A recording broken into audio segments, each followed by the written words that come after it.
বিগত আমলে আপনি কোনো জুলুম অবিচারের শিকার হয়েছেন কিনা এই বিষয়ে আপনার অভিজ্ঞতা জানতে চাই। দেখুন, অভিজ্ঞতা আমাদের সবারই কম বেশি তিক্ত অভিজ্ঞতা আছে। একটা সমাজ যখন করাপ্টেড হয়ে যায় তখন সমাজের কেউই ভালো থাকে না। এই নারায়ণগঞ্জের এসপির অফিসে আমাকে নিয়ে এমন অকথ্য ভাষায় গালিগালাজ করা হয়েছে, বেশি দিন আগের কথা। এবং এই সিদ্ধিরগঞ্জ থানার ওসি ছিলেন, আমি নাম আর বললাম না, ওসি সাহেব তিনি ভালো মানুষ ছিলেন, আমার পক্ষে ছিলেন। আমি একটা মাসআলা দেওয়ার কারণে সেখানে আমাকে ডেকে নিয়ে অকথ্য গালিগালাজ, আর ওসিরে বলতেছে যে থানায় নিয়ে প্লাস দিয়া হাত পায়ের নখটে দিবা, আমার সামনে বসায় দেয়। বুঝতে পেরেছেন? খুব গর্ব করে তিনি অমুক ছাত্র রাজনীতি করতেন, গর্ব করে বলতেছেন আমি ছাত্রলীগের রাজনীতি করতাম। এই নারায়ণগঞ্জের এসপি, এই বর্তমান এসপির কথা আমি বলছি না, এর আগে যিনি ছিল। তো এটা আমাকে বসায় নিয়ে থ্রেট দেওয়া। মাসআলা, আমি ওনাকে বললাম মাসআলা, আমার মাসআলা বলার ক্ষেত্রে কথা বলার অধিকার থাকবে আলেমদের। আপনি পুলিশ হিসেবে আপনি তো বলতে পারেন না মাসআলা আমি কোনটা বলবো কোনটা বলবো না, কোনটা সঠিক কোনটা বেঠিক, এটা তো আপনার বলার বিষয় না, তো আলেমরা বলতে পারে। উনি খেপে গেলেন এবং সবার সামনে যাচ্ছে তা আচরণ করলেন। কত শত অভিজ্ঞতা আছে, এগুলো তো আমি সব কিছু বলার সুযোগ পাই না, আর বিশেষ করে বলতেই তো পারি না। কারণ কোনো স্ট্যাটাস আমরা লিখেছি, সেখানে দেখা গেছে যে 5টা এজেন্সি থেকে ফোন চলে আসছে, হ্যাঁ আপনি এটা কেন লিখলেন, ওইটা কেন লিখলেন, চাপাচাপি শুরু হয়ে গেছে। আমাদের ফাউন্ডেশনের সমস্ত হিসাব নিকাশ পুঙ্খানুপুঙ্খভাবে রাখার পর সেটা আবার আমরা ভালো অডিট ফার্মের মাধ্যমে অডিট করে একেবারে এমনভাবে রাখি যে তিল তিল করে আমরা হিসাব ফেসবুকে পর্যন্ত দিয়ে দিই, কোনটা কত দিয়ে কিনি সেটা পর্যন্ত আমরা দিয়ে দিই।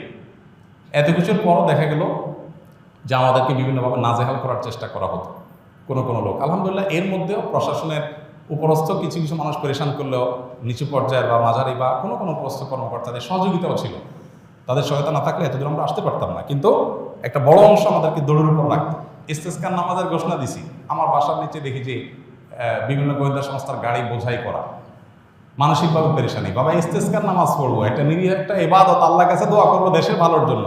সেখানে দেখা গেল যে আমি বাসার থেকে বের হইতে না হইতে দেখি যে একেবারে চারপাশে ঘিরে ধরছে, সোজা কথা মানসিক চাপ যেটাকে বলে সেটা দিয়ে রাখা। কত কাহিনী এবং কত ঘটনা যে ঘটেছে সেটাতে বলা হয়। জোর করে সরকারি বিভিন্ন অনুষ্ঠানে নেওয়ার জন্য একবার একজন এডিশনাল এসপি, তার নামটা আমার মোবাইলে সেভ করা আছে, আমি নাম আর বললাম না, উনি ফোন দিয়ে বলতেছেন যে আমি অমুক। তো আমি বললাম হ্যাঁ বলেন।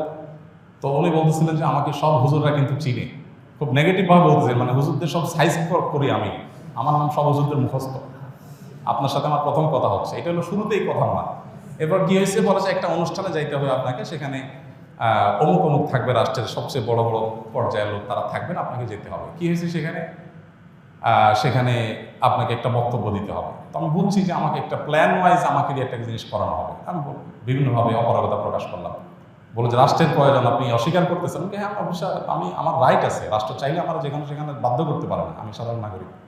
যাই হোক, পরে শেষ পর্যন্ত আমার সেখানে যাওয়া লাগে না আলহামদুলিল্লাহ। এরকম পরিস্থিতি হয়েছে। সর্বশেষ এই যে আমাদের আসিফ মাহতাব গ্রেপ্তার হলো, তার নিয়ে পোস্ট দিলাম। আমাকে আমার এক ভাই সোর্স তিনি বললেন যে ভাই আপনি বাসায় থাকেন না।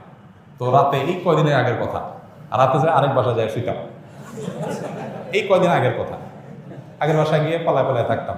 একদিন আসলের পরে বাসার সামনে মোটরসাইকেলে 2টা লোক আসছে। আমার বাসা এমন এক জায়গায় আশেপাশে কোনো মানুষজন নাই, এখানে কেউ রিক্সাও চলে না, কোনো সাধারণ গাড়ি নিয়ে নিজস্ব গাড়ি ছাড়া যাওয়ার সুযোগ নেই। এরকম একটা জায়গায় থাকি আমি, সব মরুভূমি, আশেপাশে ঘাস, মানুষজন নেই। সেখানে কোনো মানুষ আসা তো স্বাভাবিক নয়। 2জন মানুষ আসল রাগ থেকে এসে অপেক্ষা করলো। তারা মনে করেন এত লম্বা সময় আসে, নিশ্চয়ই ওয়াশরুম রুমে গেছে লম্বা সময় ধরে। মাগরিবের নামাজ পড়লাম, ওযু ছাড়াই নামাজ পড়লো আমাদের সাথে। ওখানে যে জামাত হয় এটা জানার কথা না, আমার বাসার নিচে গ্যারেজে ছোট্ট করে একটা রোড, আমরা জামাতে নামাজ পড়ি। যাই হোক, এরপরে যাওয়ার সময় আমাদের একজনকে জিজ্ঞেস করলো অমুককে তমুককে, নাম জিজ্ঞেস করলো, তখন আমরা বুঝলাম যে এটা সংস্থার লোক। তো এইভাবে দৌড়ের উপরে এদেশের সবাই কম বেশি ছিল, নানাভাবে ছিল। আমার নামে ফাইল তৈরি করা হয়েছে, এমন ফাইল হয়েছে যে আমাদেরকে অনেকে বলতো যে আপনার ফাইল এমন মোটা হয়েছে যে কোনো মুহূর্তে আপনাকে ধরবে। এই আন্দোলন যদি না হইতো, সফল যদি না হইতো, তো হয়তো এরপরে আমাদেরকে আয়নাঘরে যাওয়া লাগতো। বুঝে আসছে কথা? তো এরকম একটা পরিস্থিতি এই দেশে তৈরি হয়েছে যে আসলে আমরা কেউ যে খুব ভালো ছিলাম বা ভালো থাকতে পারি সে সুযোগ কারণই নাই। এরপরও আমরা আসলে সংগ্রাম করে চেষ্টা করে যতটুকু সম্ভব চেষ্টা করেছি অস্তিত্বটা টিকে রাখার জন্য, তার জন্য যে কত মূল্য দিতে হয়েছে, কত থ্রেট, এগুলো হজম করতে হয়েছে, সকাল বিকাল পালায় বেড়াইতে হয়েছে, হ্যাঁ, বিভিন্নভাবে টোপ দেওয়া হতো যে সরকারি এই সুবিধা নেন, ওই সুবিধা নেন। আলহামদুলিল্লাহ কখনো সেই সুবিধাগুলো আমরা গ্রহণ করি নাই, এবং এ ব্যাপারে আল্লাহ তালা আমাদেরকে গাইড করেছেন। এবং দোয়া করি আল্লাহ তালা আমাদের প্রিয় দেশটাকে এমন নিরাপদ করে দেয়, কেউ কাউকে ভয় করে চলতে হবে না।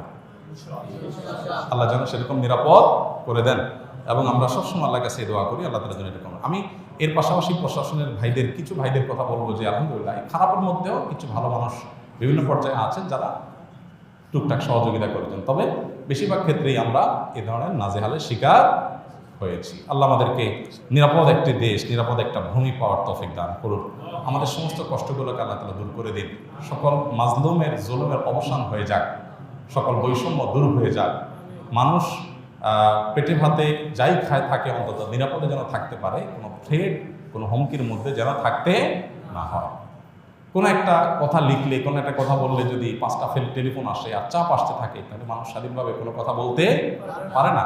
আর মানুষ যখন লেজ বড় হয় বা গাছ যখন বড় হয়, তখন বাতাসও বেশি ধরে। কাজ যাদের যত বেশি, তাদের উপরে প্রেশারও তত বেশি আসে। আল্লাহ তাআলা এই প্রেশার মুক্তভাবে, অন্তত অন্যায়ভাবে যে প্রেশারগুলো হয়, এগুলো মুক্তভাবে আল্লাহ তাআলা আমাদের সবাইকে এই প্রিয় মাতৃভূমিতে চলার তৌফিক দান করুন।